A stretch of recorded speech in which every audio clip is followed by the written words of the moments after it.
Assalamualaikum warahmatullahi wabarakatuh. Waalaikumsalam warahmatullahi wabarakatuh.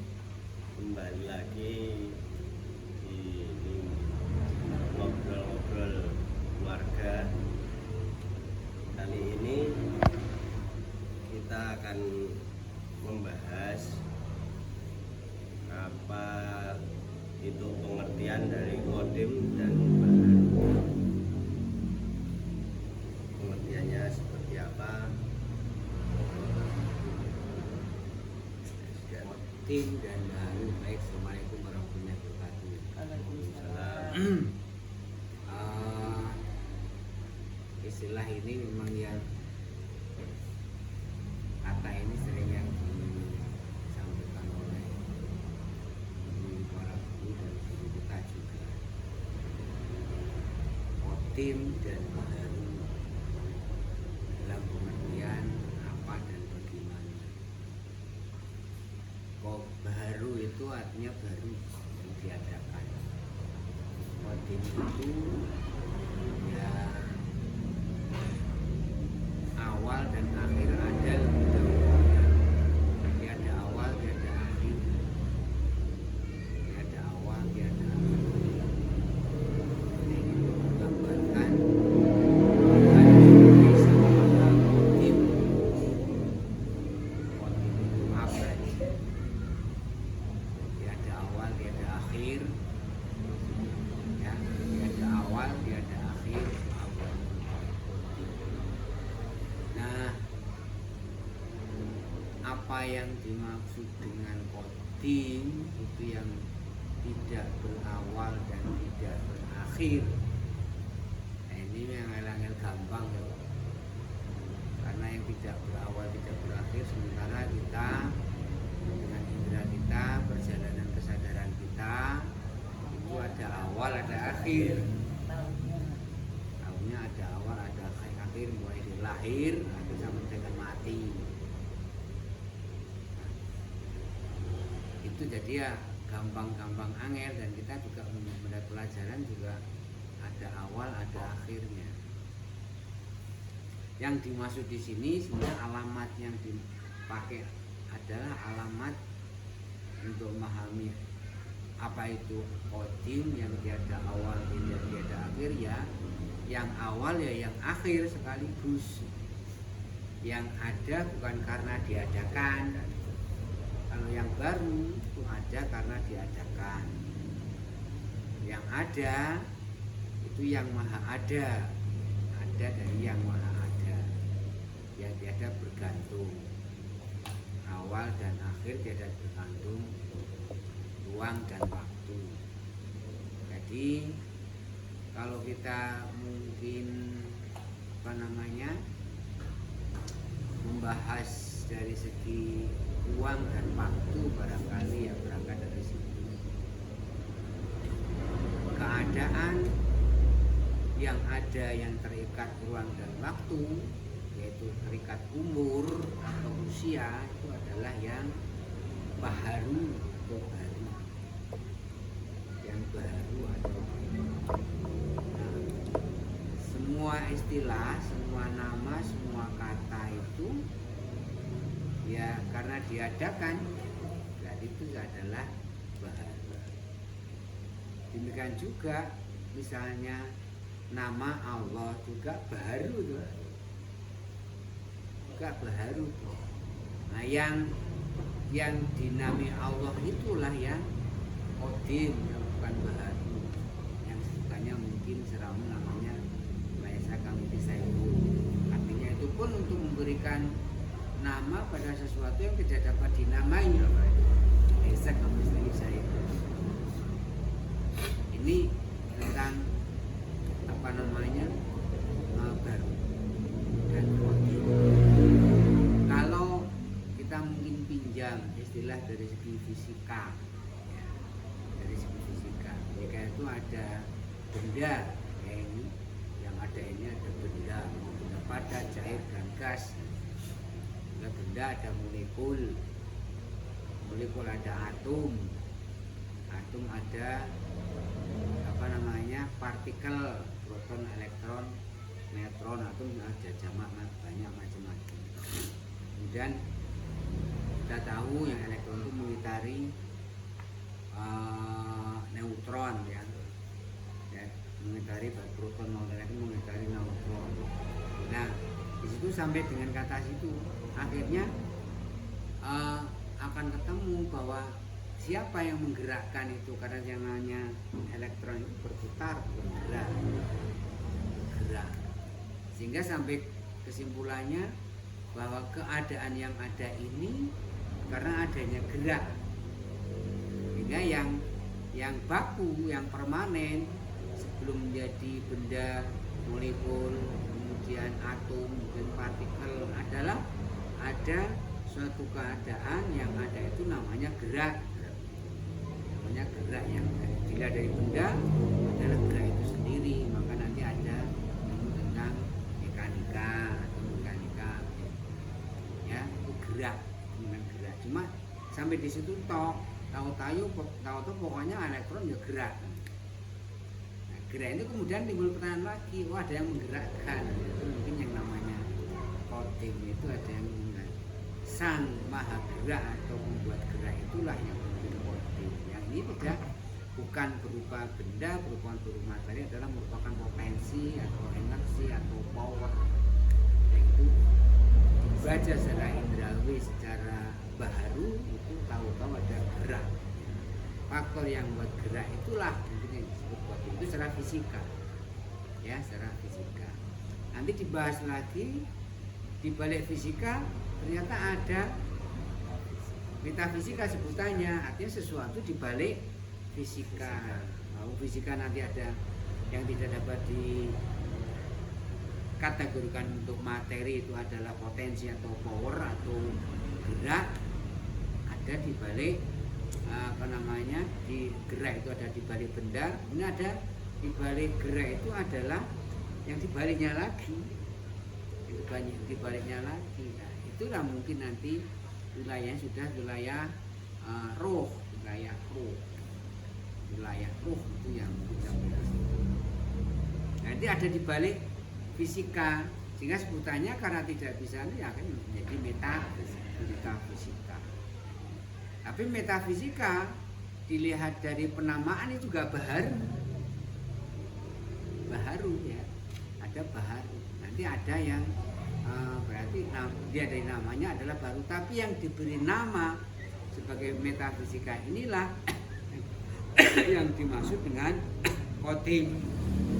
Penamaannya baru ya, meskipun itu yang ditunjuk adalah sesuatu yang dibalik fisika.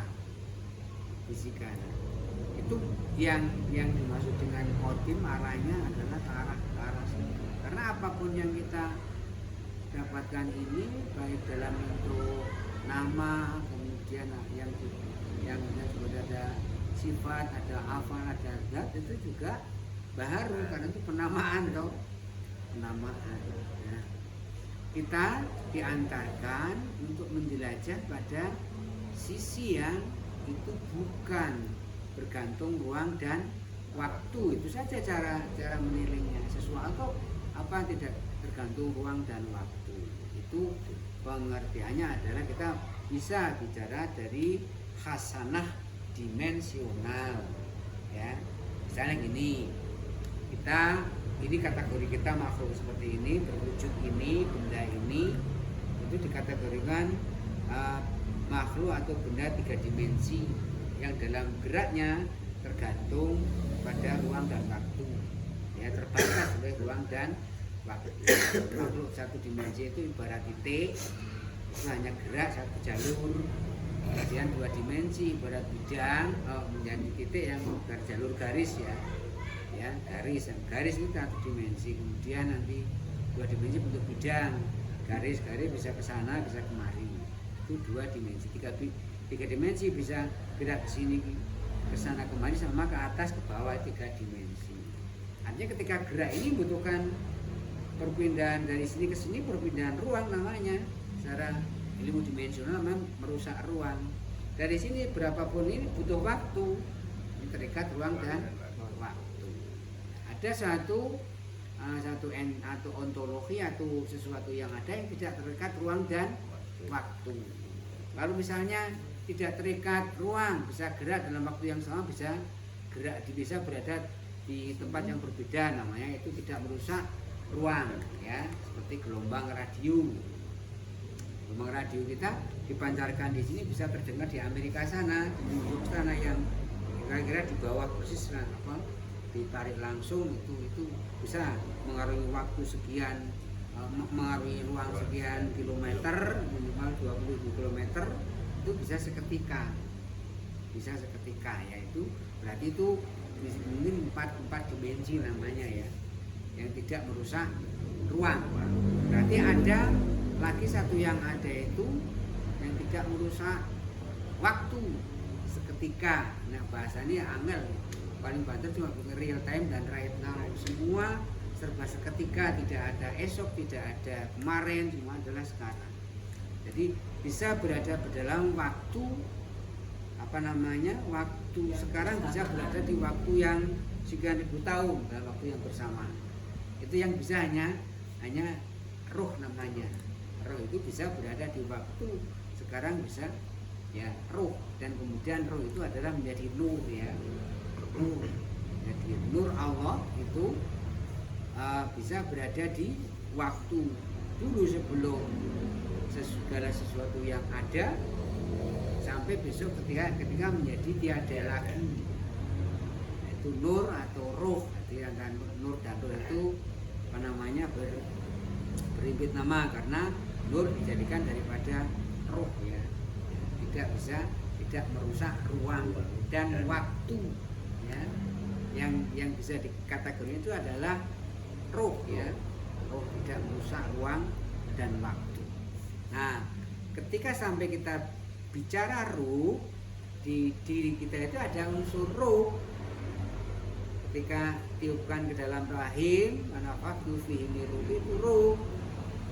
Itu bagian dari rohnya Allah, itu roh atau roh. Jadi mungkin yang tidak bisa merusak ruang dan waktu, yang tidak butuh awal dan akhir, itu adalah kategorinya adalah seperti roh itu, ya.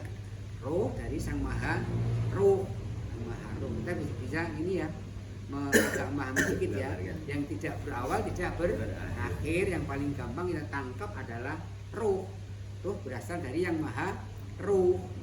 Dan roh itu tidak kenal mati, tapi yang kenal mati adalah jasad yang dirasuki roh itu. Yang dimasuki roh bisa mati jasad itu, karena jasad sifatnya adalah ada ajalim musama, ada ruang dan waktu tertentu, ada umurnya, ada usianya.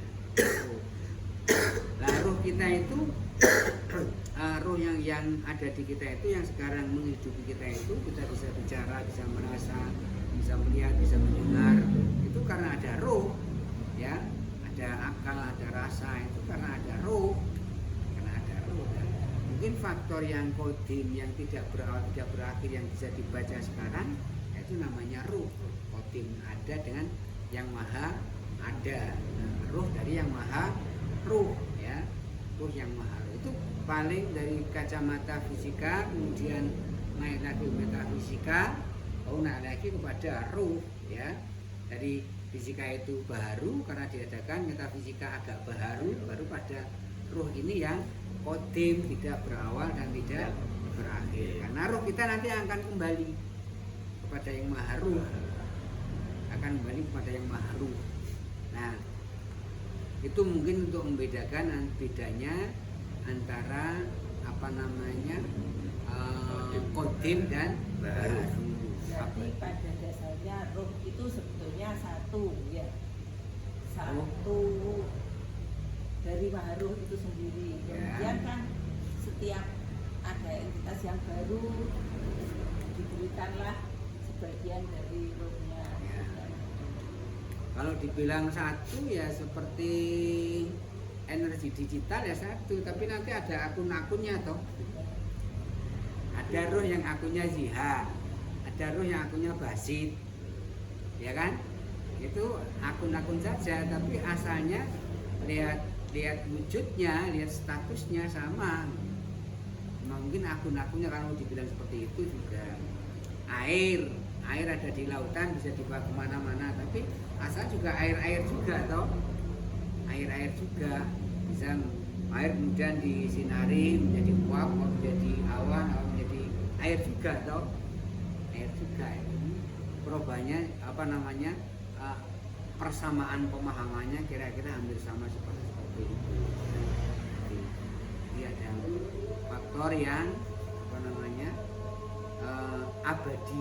Nah, ketika ditanyakan bukan sama ya, bukan satu ya, tapi sama. Ya, kalau dilihat dari jumlahnya ya boleh juga dibilang satu. Misalnya begini, kalau kita mau dibilang satu, teori kekekalan energi, tidak ada energi yang hilang, hanya berubah energi toh, berubah wujud toh. Itu juga kekuatan juga itu juga toh. Mungkin juga seperti itu bisa diartikan. Roh kita terpisah-pisah, tapi hakikatnya terhubung satu. Kayak tadi air ternyata bisa di lautan, bisa di tubuh, bisa di tumbuhan, bisa di awan. Toh kembalinya juga air meskipun pernah berubah menjadi uap, berubah menjadi awan, berubah akhirnya menjadi hujan, itu kan. Kemudian pada apa namanya? Pada tumbuhan, pada hewan, pada manusia. Unsur tumbuhan ada airnya, unsur ada airnya, semua ada airnya, tanah ada airnya, semua ada airnya. Mungkin hampir sama dengan itu. Kalau mau disebut satu ya satu jenis dan nyata juga terhubung toh, walaupun dengan yang berbeda itu. Hakikatnya yang kodim berarti boleh dibilang satu dari Sang Maha Satu ya, karena anunya sama toh. Wujudnya sama, geraknya sama, kira-kira seperti yang kodim. Ya, kita baru bicara ini kodim, kira-kira gambarnya mau seperti itu. Kita pinjam dulu istilah dari pengertian tadi, dimensi ya. Kita bisa melihat tuh di berapa dimensi lah. Ada dilihat kalau kita mendimensi, ada dimensi atas lagi toh. Dimensi ada yang diukur dimensi dari segi ruang dan waktu. Ada dimensi dari segi kecepatan gerak, ya kan? Kecepatan gerak dimensinya ada. Dimensi cahaya kecepatan geraknya 300.000 km per detik. Ada dimensi lagi nur yang kecepatannya kemarin saya hitung itu 8.100.000 km per detik, 20 detik kali kecepatan cahaya. Ada dimensi lagi roh, dimensi lagi yang maha roh, itu dimensi yang kita tidak terhingga ya, tidak terhingga banyaknya ya.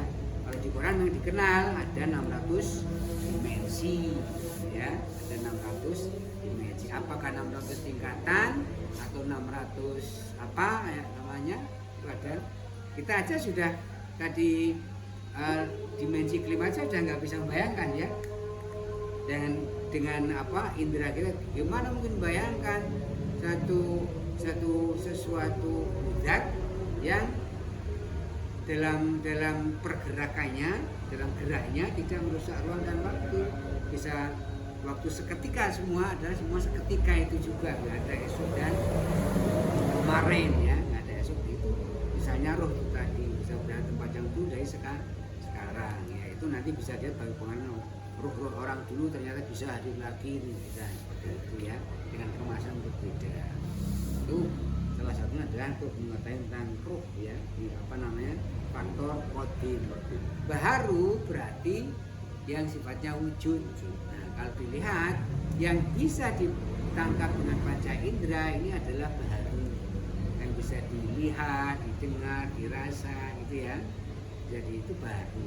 Yang tidak dapat dengan panca indera itu adalah yang kodim. Cuma tadi alamat kodim kesamanya adalah pada roh atau nur ya, roh atau nur.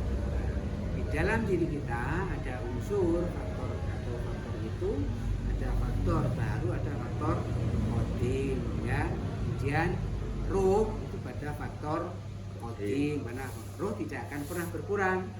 Sebagaimana teori kekekalan energi tidak berkurang, yang berarti hanya berubah wujud atau berubah apa medianya ya, medianya saja. Kalau seperti ini kita nanti bisa pinjam pada istilah reinkarnasi atau gimana, karena roh bisa setelah nanti jasad cempulang bisa nitis atau wujud lain atau benda lain atau hewan lain atau orang lain itu ya, itu mungkin bisa, tapi sayangnya terlalu panjang kalau kita bicara reinkarnasi. Mungkin itu aja untuk membedakan antara qadim dan baharu itu ya. Yang jelas baharu terikat ruang dan waktu, bisa dibaca dengan panca indera. Yang qadim tidak terikat ruang dan waktu, seperti hanya roh tadi, nur tadi yang tidak terikat ruang dan waktu, tidak dapat dibaca dengan panca indera. Maka kalau misalnya Nur Muhammad, ya dari awal sampai akhir ya Nur Muhammad namanya ya, Nur ya. Dari sebelum Nabi Adam lahir itu juga Nur Muhammad. Juga Nur kayaknya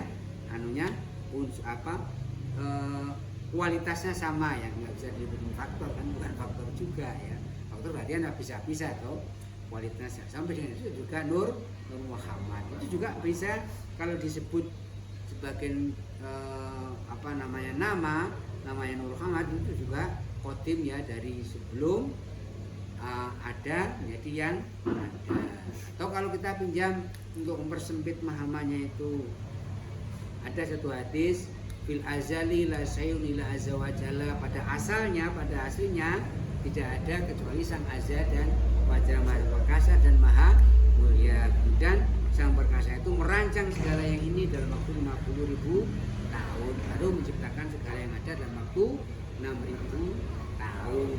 Nanti akan ada 1 tahun, berarti akan harus lagi, dan setelah itu nanti akan ada lagi seperti apa lagi. Karena dulu kita sebelum masuk ruang dan waktu jasad manusia ini ya, itu dulu alamnya dihuni oleh jin ya, seperti surat apa tadi, surat Hajj kalau salah ya, khalaqul insana min solsolin min samahim makhlum, aku ciptakan manusia dari lumpur hitam yang mengering, jadi seperti tembikar ya, sebenarnya kan lumpur menjadi lempung mengering ya, seperti itu prosesnya ya.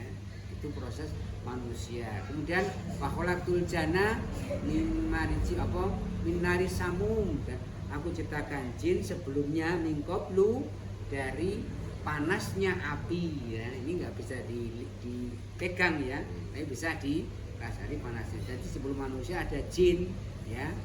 Dulu jin itu sifatnya roh, manusia sifatnya wujud. Nah sekarang juga ada jin dan manusia yang lupa ketika menjadi manusia tidak masuk ke ruang jin dan sebaliknya. Nanti ada ini lagi yang bisa masuk ruang